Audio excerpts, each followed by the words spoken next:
बच्चों, आज की इस वीडियो में आपका बहुत बहुत स्वागत है। मैं आपको पाठ 7 धर्म की आड़ पढ़ाने चल रही हूँ, जो गणेश शंकर विद्यार्थी का लिखा हुआ पाठ है।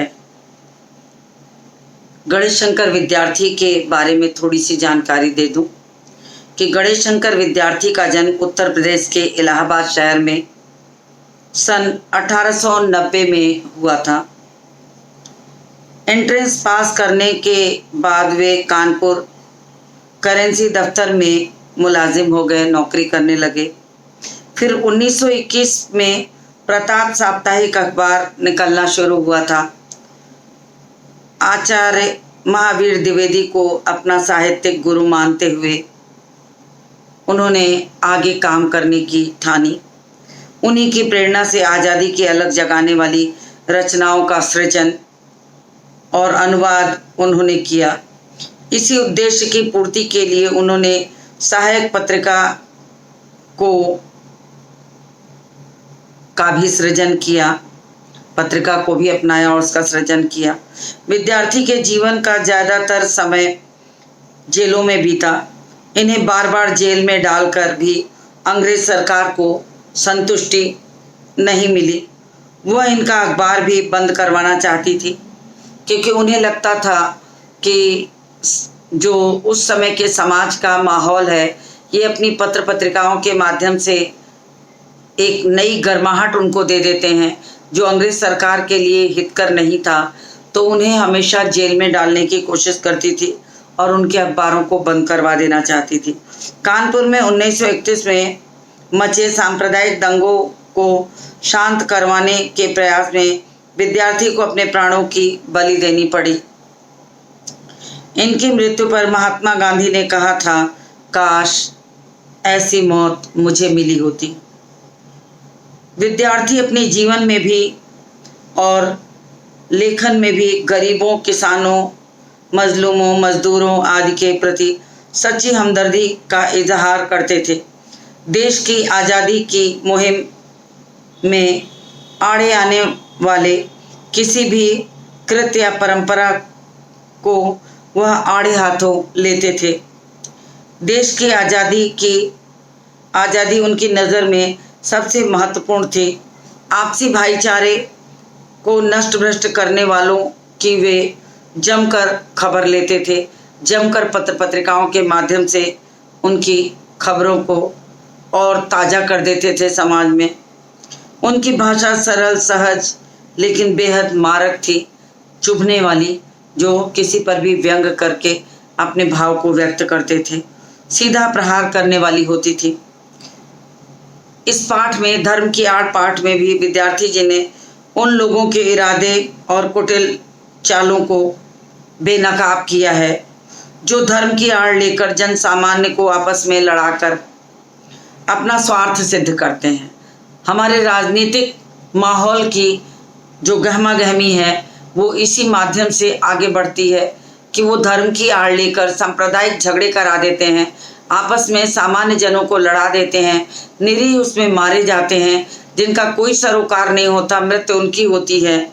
धर्म की आड़ में अपना स्वार्थ सिद्ध करने वाले हमारे ही देश में हों, ऐसा नहीं है, और ये चीज़ें सिर्फ हमारे देश में हो ऐसा नहीं है। समस्त देश में राजनीतिक माहौल जो है वो ऐसा ही है। हर लोग अपनी जेब गरम करके धर्म की आड़ लेके सामान्य जनता को छलते हैं, सामान्य जनता को उल्टे सीधे भाषण देके, उल्टी सीधी बातें समझा करके धर्म के प्रति एक ऐसी सजगता डालते हैं कि वो अपने धर्म के प्रति इतने कट्टर हो जाते हैं कि एक दूसरे को मरने मारने पर उतारू हो जाते हैं। लेकिन भारत एक ऐसा देश है जो सर्वधर्म प्रधान है, जहाँ सभी धर्मों का सम्मान किया जाता है, सभी धर्मों का इज्जत दी जाती है, सभी धर्मों को। तो ऐसी स्थिति में किसी एक धर्म को हाथ लगा करके बाकी को नज़रों से गिराना, सामाजिक माहौल ख़राब करना, सामाजिक नेताओं की जो ये तमाम तरह की राजनीति है, इसे सामने रखकर अपनी वोट बैंक की नीति को बढ़ाना, ये बिल्कुल समाज हित में नहीं है। तो विद्यार्थी जी ने इसीलिए धर्म की आड़ लेकर लोगों को लड़ने लड़ाने वालों के ऊपर वार किया है कि ये कैसे लोग होते हैं, सामान्य जन, निरीह जन और गरीब, जिनके पास कम बुद्धि होती है, थोड़े से पैसों में बिक जाते हैं और अंततः उन्हें नुकसान पूरे समाज को उसका उठाना पड़ता है। विद्यार्थी ने अपने इस पाठ में दूर देश में भी धर्म की आड़ में कैसे कैसे कुकर्म हुए हैं, कैसी कैसी अनीतियां हुई हैं, कौन कौन से लोग, वर्ग, समाज उनके शिकार हुए हैं, इसका खुलासा करते चलते हैं। तो उन्होंने ये बताया है कि समाज धर्म की आड़ लेकर के लोगों को धर्म के बहाने लूटते हैं, उनकी सामाजिक स्तर को गिराते हैं, उनको मानसिक यातनाएं देते हैं धर्म के प्रति। इस तरह की बातें बता करके उन्हें गुमराह करते हैं और समाज में एक दूसरे के प्रति ऐसी भावनाएं भर देते हैं कि खून खराबे के अलावा और कुछ नहीं होता है। इसका फायदा किसी एक विशेष वर्ग को मिलता है, बाकी सामान्य जनता उसमें पिस के रह जाती है। तो इसी सब बातों को इन्होंने धर्म के आड़ नामक पाठ में दिया है। तो मैं पाठ पढ़ना प्रारंभ करती हूँ और फिर आपको आगे बताती हूँ कि क्या होता है। तो देखिए, इस समय देश में धर्म की धूम है। उत्पात किए जाते हैं तो धर्म और ईमान के नाम पर, जिद की जाती है तो धर्म और ईमान के नाम पर। रमुआ और बुद्धू मियाँ धर्म और ईमान को जाने या न जाने, परंतु उनके नाम पर उबल पड़ते हैं और जान लेने और जान देने के लिए तैयार हो जाते हैं।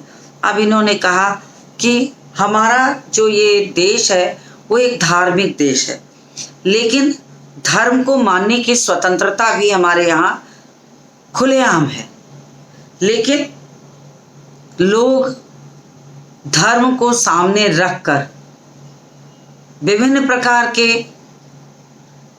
प्रकार की ऐसी बातों को, जिससे एक निश्चित समाज, एक निश्चित वर्ग को गुमराह करके धर्म के नाम पर लड़ा देते हैं।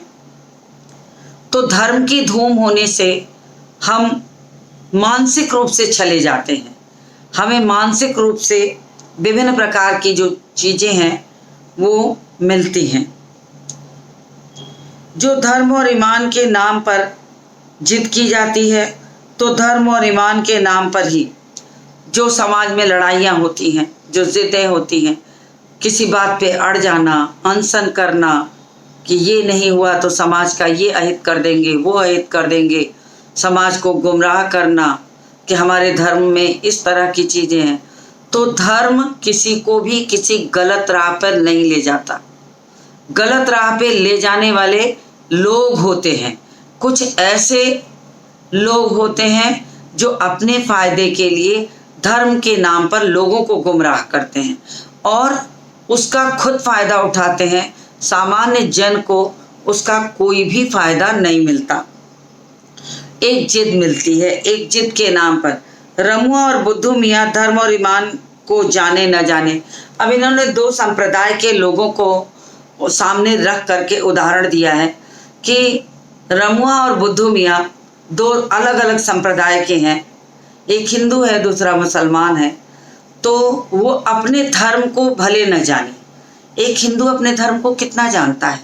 सिर्फ ये ना कि हम हिंदू हैं, हम मूर्ति पूजा हैं, हम भगवान की पूजा करते हैं, हमें भगवान पे विश्वास करना चाहिए। इससे ज़्यादा हम क्या जानते हैं?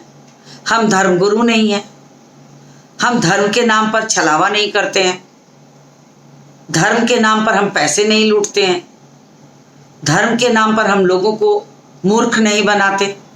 तो हम धार्मिक तो हैं, मगर अपने कर्तव्यों के साथ जुड़े होते हुए यहाँ पर यही कहा है कि रमुआ और बुद्धू मियाँ धर्म के बारे में कुछ नहीं जानते, लेकिन लोग उनके नाम पर कि एक ने उसको ऐसा कह दिया, फला जाति वाले ने उसको ऐसा कह दिया, अब उन्होंने पूरी जाति बिरादरी पर उंगली उठा करके एक चिंगारी भड़का दी और उस चिंगारी को अंततः लोग आग का रूप दे देते हैं।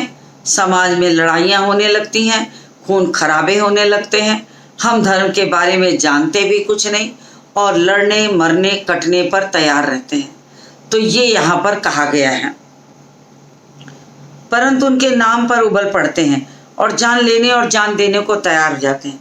जानते कुछ नहीं, मरने मारने को तैयार हो जाते हैं। हमें क्या लगता है कि हम जो करते हैं वो ठीक है, हमें जो समझा रहा वो हमारा धर्म गुरु है। नहीं, संसार में लोग अपने फायदे के लिए धर्म गुरु बनते हैं, अपनी जेबों को गर्म करते हैं, अपने रिश्तेदारों को ऊंचे ऊंचे ओहदों पर बैठाते हैं। हम और आप जहाँ होते हैं वहीं रहते हैं। सामाजिक उन्नतियाँ कितनी होती हैं, कौन सी सुख सुविधाएं इन राजनीतिक नेताओं की वजह से हमें और आपको मिलती हैं। धर्म के नाम पर लड़ाइयाँ लगा करके समाज को गलत रास्ते पे ढकेलने वाले ये लोग हैं, ये राजनीतिक लोग जो समाज को चलाने का, समाज के ठेकेदार हैं, समाज को चलाने का काम करते हैं, वो पूरे समाज को गुमराह कर देते हैं। तो आगे बढ़ते हैं। देश के सभी शहरों का यही हाल है। उबल पड़ने वाले साधारण आदमी का इससे केवल इतना ही दोष है कि वह कुछ भी नहीं समझता और जानता, और दूसरे लोग उसे जिधर जोत देते हैं उधर जुत जाता है। कहा कि इन्होंने कि देश के सभी शहरों में जाइए, आधे से ज़्यादा लोग वास्तविक स्थिति को कुछ नहीं जानते। यहाँ तक कि वो ये नहीं जानते कि वास्तव में राजनीति का मतलब क्या है, कौन किस ओहदे पर है, कौन क्या करना चाहता है। उन्हें बस लोगों से, पान की दुकान पर और चौराहों पर लगी भीड़ से जो बातें निकलती हैं वो कानों में पड़ती हैं, और वो कानों में उस तरह पड़ती है कि समाज में चिंगारी का काम करती हैं। उस चिंगारी से समाज को नुकसान होता है, समाज को बहकावा मिलता है, और ये समाज के ही लोग उन्हीं समाज के बीच खड़े होकर ऐसी भड़कावेदार बातें करके, ऐसी दो रंगी राजनीति करके, लोगों को गलत राह पर ढकेल करके चिंगारी फेंकने का काम करते हैं। तो ये जानते कुछ नहीं, दोष केवल इतना है कि कुछ भी नहीं जानते। इन्हें जिधर ढकेल दिया जाता है, जो कह दिया जाता है, उस पर ये विश्वास कर लेते हैं, और इन्हें लगता है कि बस यही सच है। किसी ने कुछ कहा, ये विश्वास कर लिए। कुछ दिनों के बाद लोगों ने भड़काना शुरू किया, अरे ये तो सब झूठ है, ये कहाँ हुआ, वो कहाँ हुआ, हमें तो इसके नाम पर छला जा रहा, हमको तो उसके नाम पे छला जा रहा। तो हर तरफ सिर्फ है क्या, ऐसे समाज का एक ऐसा वर्ग, जो वर्ग निरीह कमजोर प्राणियों को जिधर चाहता है उधर लगा देता है, अपने फायदे को देखता है, अपने फायदे के लिए ही सारा कार्य करता है और अपना फायदा लेके निकल जाता है। जो मरे मराए, जो कटे, खून खराबे हों, समाज का नुकसान हो, तो अखबारों में रंगीन लाइनों को पढ़कर लोग अलग अलग अटकलें लगाने लगते हैं, अलग अलग सोचने लगते हैं, मगर फायदा कुछ नहीं मिलता, नुकसान ज़्यादा होता है। इन धार्मिक लड़ाइयों में सिर्फ नुकसान हुआ है, फायदा कभी कुछ नहीं हुआ है, सिर्फ नुकसान हुआ, और दोनों वर्गों का नुकसान हुआ है। 4 वर्ग हों तो चारों वर्गों का नुकसान हुआ है, क्योंकि सामान्य जनता कुछ नहीं जानती।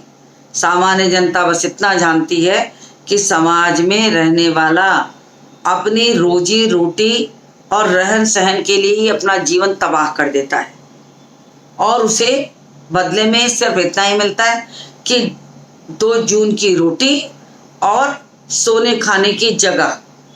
उसकी पूरी जिंदगी उसी में गुजर जाती है। समाज में क्या हो रहा, क्या विकास हो रहा, विकास के नाम पर कहाँ क्या लिया जा रहा, क्या दिया जा रहा, वो कुछ नहीं जानते।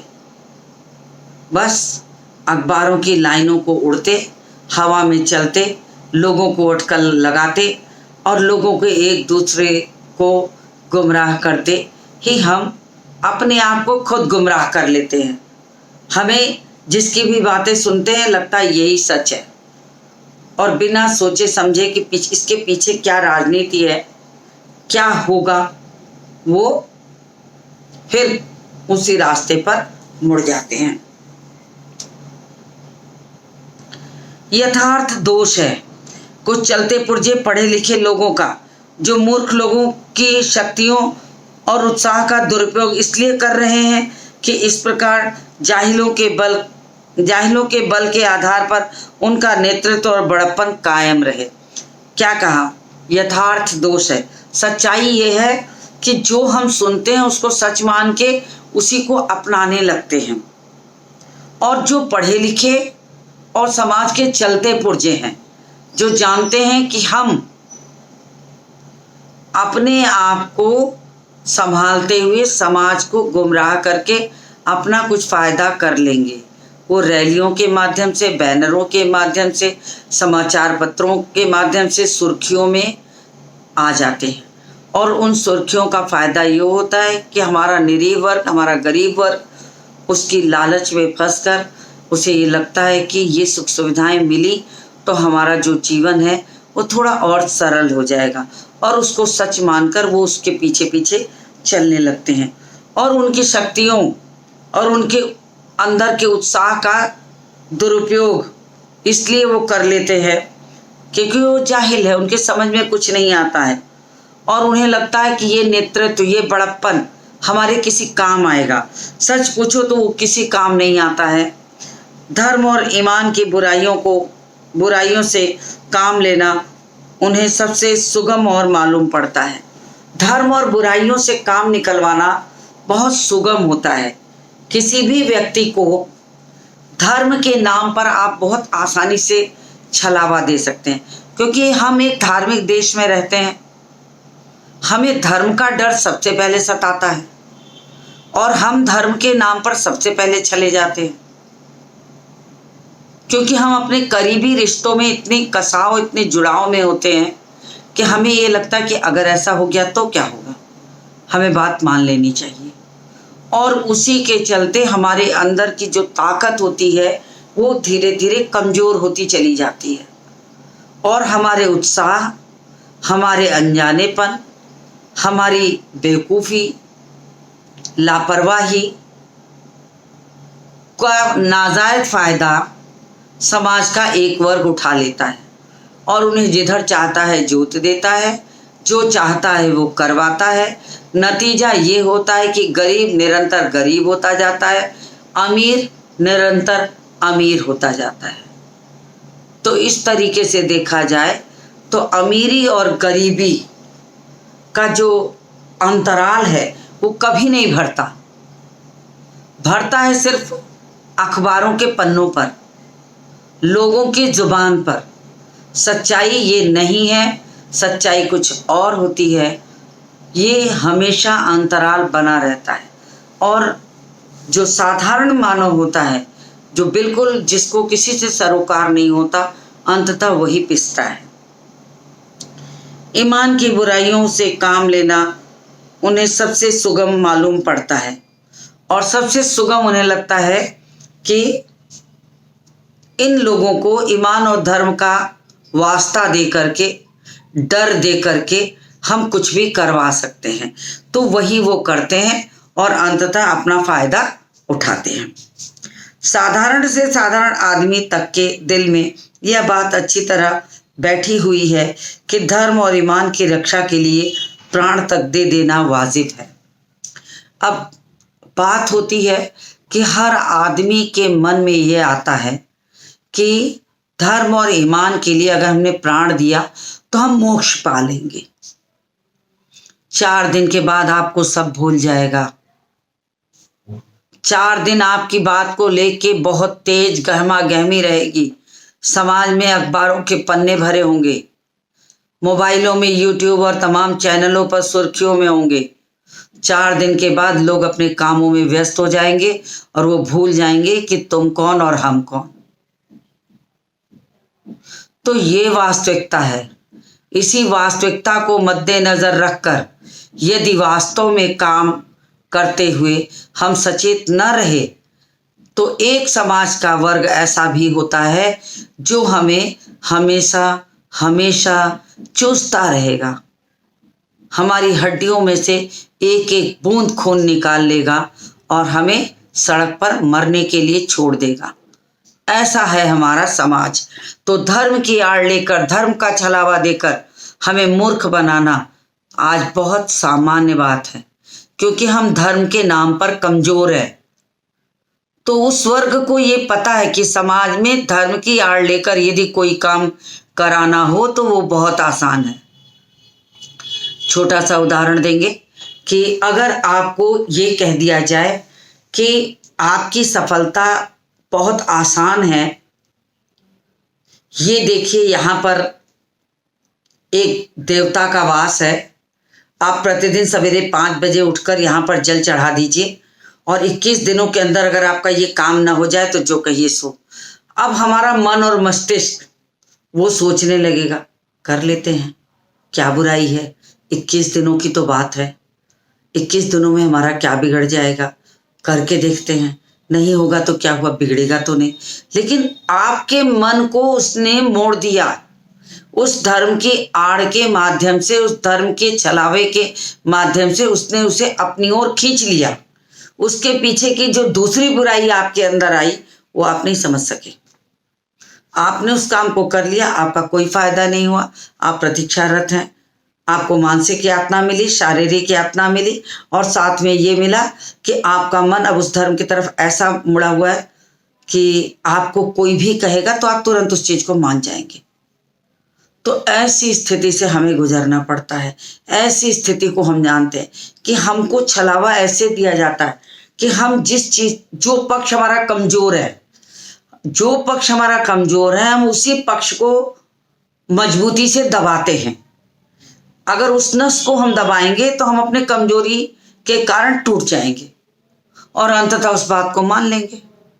और मानने का फायदा ये होगा कि वो धर्म के नाम पर हमें आज थोड़ा सा छलेंगे, कल थोड़ा और, परसों थोड़ा और अंततः ये होगा कि धीरे धीरे धीरे धीरे हम पूरी तरीके से उनकी हर बात को मानने लगेंगे और हम जहाँ थे वहाँ से बहुत नीचे गिर चुके होंगे। हमारा खुद का अस्तित्व समाप्त हो जाएगा। तो ये धर्म की आड़ को लेकर के किए गए छलावे की बात हम आपको एक छोटे से उदाहरण के माध्यम से समझा रहे थे। तो धर्म और ईमान की रक्षा के लिए प्राण तक दे देना वाजिब है। बेचारा साधारण आदमी धर्म के तत्वों को क्या जाने। कितनी अच्छी बात गणेश शंकर विद्यार्थी ने कहा है कि एक साधारण आदमी धर्म के तत्वों को क्या जानता है, कुछ नहीं जानता। हम और आप क्या जानते हैं? धर्म के नाम पर यदि हमें लोग मूर्ख बनाते हैं तो हम क्या जानते हैं? हम अपने एक ईश्वर में विश्वास करते हैं, वो आस्था चाहे हमारे किसी भी धर्म की हो। हम ये मानते हैं ईश्वर एक शक्ति है जो हमें चलने फिरने कार्य करने की प्रेरणा देती है और उसी कर्तव्य को करते हुए हम अपना धर्म का पालन करते हैं। हम उन तमाम धर्म गुरुओं जैसे नहीं है जो लोगों को इस तरह के छलावे देकर उनसे धन लूटते हैं, अपना भंडार भरते हैं। समाज में ऐसे तमाम उदाहरण हैं, आप तमाम उदाहरणों को देख डालिए, अखबारों के पन्ने भरे मिल जाएंगे। और होगा क्या कि इनकी कोठियां खड़ी होंगी, इनके महल तैयार होंगे, हजारों लोगों को कम कम पैसों में ये अपने यहाँ कार सेवक की तरह रख लेंगे, वहां झाड़ू लगा रहे हैं, पानी पिला रहे हैं, धर्म के नाम पर भीड़ इकट्ठा किए हैं, गाने गा रहे हैं, धर्म भजन करा रहे हैं और जनता को खींचते जा रहे हैं। तमाम लोगों को मैंने सुना है, कोई कहता अरे फला जगह तो एक धर्मगुरु आए हैं, वो किसी के माथे पे हाथ रख दें तो उसका सारा काम हो जाता है। अब लोगों की भीड़ लग गई उसके पीछे और उस धर्मगुरु ने उसके पीछे अपना कोई एक कार्य सिद्ध कर लिया। और अगर हम एक अंदाज से भी 100 लोगों को एक बात कहते हैं और 100 लोगों में से एक की भी सही हो गई तो वो प्रचारक हो गया, वो प्रचारक हो गया समाज में। कह रहे मेरा तो हो गया।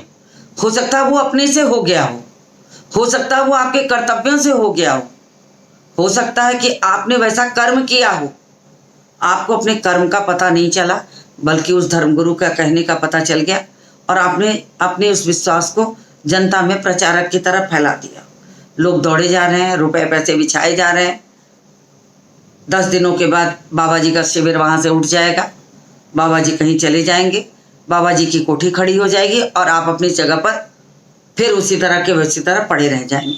अब आप ढूंढते रहिए, फिरते रहिए तमाम ऐसे आश्रमों में, तमाम ऐसे जगहों में जहाँ ऐसे लोग मिलते हैं, और वहाँ अंदर की यातनाएं और प्रताड़नाएं और क्या कहें कि वहाँ का जो रहन सहन चलन है वो ऐसा है कि आप चाह के भी कुछ नहीं कर सकते हैं। तो धर्म का मतलब होता है वास्तविक रूप में अपने कर्तव्यों का पालन और एक आस्था में विश्वास, अपने कर्तव्यों के साथ, किसी के कहने और बढ़ावे पर नहीं, अपने कर्तव्यों के साथ। तो अपने कर्तव्यों के साथ यदि हम अपने कार्यों को करते हैं तो हम अपना जीवन सफल ढंग से बिता सकते हैं, अन्यथा लोग हमारा फायदा उठाएंगे और हम सिर्फ नुकसान जानेंगे, बाकी हमें कुछ नहीं मिलेगा।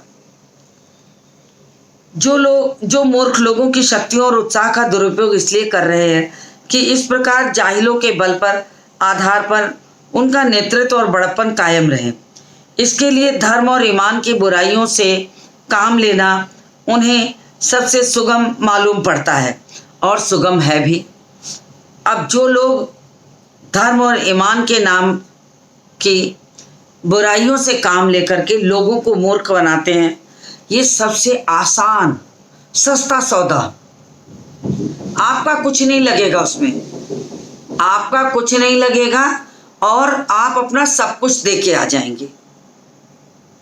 तो ये हुआ कि आपकी बुराइयों, ईमान की बुराइयों से काम लेना उन्हें सबसे सुगम और आसान लगता है।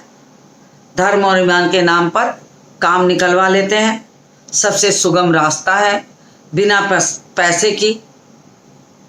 हर्रे लगे न फिटकरी, रंग भी चोखा होए, कि कुछ लगा भी नहीं और हम मालामाल हो गए। तो ये सारी चीजें हमारे अंदर की कमियां हैं। तो गणेश शंकर विद्यार्थी ने वही कहा है कि हमारे यहाँ तो लोगों की बुद्धि पलट दी जाती है, क्योंकि हम बहुत जल्दी दूसरों की बातों का विश्वास करते हैं। जब हम दूसरों की बातों का जल्दी विश्वास करेंगे, खुद तर्क नहीं करेंगे, तो अंततः इसी स्थिति में आएंगे। साधारण से साधारण आदमी तक के दिल में यह बात अच्छी तरह बैठी हुई है कि धर्म और ईमान की रक्षा के लिए प्राण तक दे देना वाजिब है। अब कह रहे हैं ये कि सामान्य जनता के मन में ये विश्वास होता है कि अगर धर्म के लिए मेरे प्राण भी चले गए तो हम मोक्ष को प्राप्त कर लेंगे। जीवन को जो सबसे बड़ा तत्व है, जो कहा जाता है कि हम धर्म के नाम पर प्राण दे दिए, हम भगवान के नाम पर स्वर्ग चले गए, हमारी मृत्यु तो धर्म के नाम पर हुई है, धर्म के लिए प्राण गए, तो हम स्वर्ग में सीढ़ी लगाकर पहुंचाए जाएंगे, स्वर्ग में स्थान मिलेगा। इस मृत्यु लोक में बैठे बैठे हम स्वर्ग लोक की कल्पना करना और स्वर्ग लोक की बात करना कि स्वर्ग में स्थान मिलेगा, कौन वहां से आकर यहाँ इसको बताने आता है? ये हमारे धर्मगुरु हमें उल्टी पट्टियां पढ़ा देते हैं, हम उसको पढ़ लेते हैं, हम साधारण इंसान हैं, हमें ये समझ में नहीं आता, तो धर्म के नाम पर ऐसे छलावे देते हैं कि हम उसी में लिपटे चले जाते हैं और खुद अपने बुने जाल में, मकड़ी के जाल की तरह खुद अपने ही जाल में इस तरह फंसते जाते हैं, इस तरह उलझते जाते हैं कि हम ही बुनते हैं और हम ही मरते हैं। तो हमारी स्थिति ऐसी होती है।